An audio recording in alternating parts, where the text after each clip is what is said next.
How to add size variants to products in Shopify.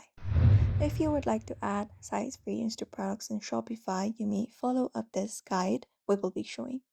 So what you may do first of all is head over to the admin page of Shopify, which is admin.shopify.com, and log into your profile.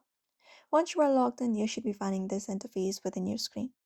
Now what you may do is you may head over your products page if you would like to add size variants.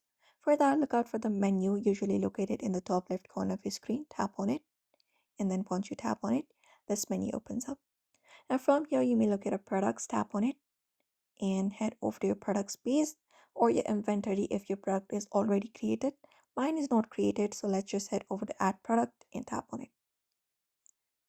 Now, once you tap on it, you can just go ahead and look out for the variant section within the add product section. Here we have title and different options available. For now, let me just leave it and scroll down to the variant section.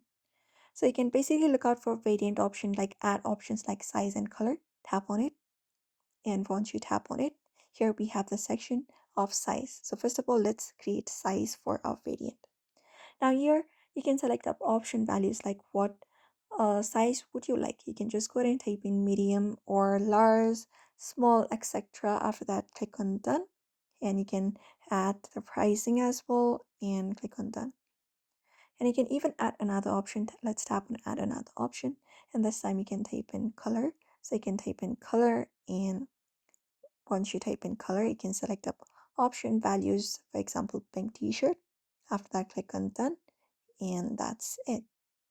After you have done everything and added variant and everything is completed, you can just go ahead and tap on save and save the changes, and that's how you add size variants to your product in Shopify following up this method.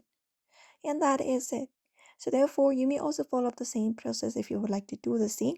So I hope this video was helpful. Give it a thumbs up and subscribe for more tips and tutorials.